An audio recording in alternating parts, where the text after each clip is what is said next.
నమస్తే welcome to AV news. భారత రాజ్యాంగ నిర్మాత భారత రత్న డాక్టర్ బాబు సాహెబ్ అంబేద్కర్ 133వ జయంతి సందర్భంగా ప్రతి ఒక్కరూ అంబేద్కర్ ఆశయ సాధనకు కృషి చేయాలని చేవెళ్ల బీజేపీ పార్లమెంట్ అభ్యర్థి కొండా విశ్వేశ్వరరెడ్డి పేర్కొన్నారు। ఆదివారం రాజేంద్రనగర్ మండలంలో రాజేంద్రనగర్ మహనీయుల జయంతి ఉత్సవ కమిటీ ఏర్పాటు చేసిన అంబేద్కర్ జయంతి వేడుకల్లో కొండా విశ్వేశ్వరరెడ్డి ముఖ్య అతిథిగా హాజరై ఆయన విగ్రహానికి పూలమాలలు వేసి నివాళులర్పించారు। ఈ సందర్భంగా ఆయన మాట్లాడుతూ ప్రతి ఒక్కరూ అంబేద్కర్ ని స్ఫూర్తిగా తీసుకొని ముందుకు సాగాలని అన్నారు। ఆయన చేసిన సేవలు ఎప్పటికీ మరువలేనివని కొనియాడారు। ఈ కార్యక్రమంలో ఉత్సవ కమిటీ సభ్యులు పాల్గొన్నారు।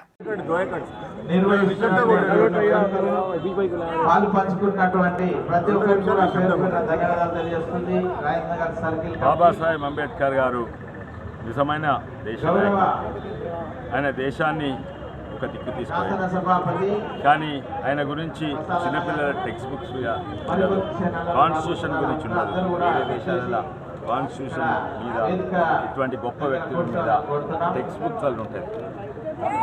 ఈయన చిన్న ఉన్నప్పుడు గట్లా ఎవరు అందరు తెలియదు, గడు దిక్కు చూపెడుతుండే ఆయన అంటే గడు దిక్కు కాదురా దేశానికే దిక్కు చూపెట్టిన మహానుభావుడు వీడని మన ఆయన చెప్పారు। ఆయన ఎంతో గొప్ప వ్యక్తి। ఆసియా ఖండంలో అన్నిట్లో ఎక్కువ డిగ్రీలు సంపాదించిండ్రు। వారు అమెరికాలో చదివిండ్రు, మళ్ళీ ఇంగ్లాండ్లో చదివిండ్రు। వేరే నాయకులు కూడా నెహ్రూ గారు, గాంధీ గారు కూడా ఇంగ్లాండ్లో చదివిండ్రు। కానీ ఇంగ్లాండ్ విధానం వేరు, అక్కడ సమాజం వేరు, అమెరికా విధానం వేరు, అక్కడ సమాజం వేరు।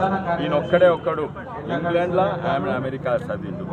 ఇక్కడ సైడ్ ఇంగ్లీష్లో అక్కడ పార్లమెంట్లో దొరలు ఉంటారు, అమెరికాలో ఇంకెక్కువ సామాజిక న్యాయం మీద ఎక్కువ ఫోకస్ ఉంటుంది। రెండింటి ఎక్స్పోజర్ ఉన్నారు।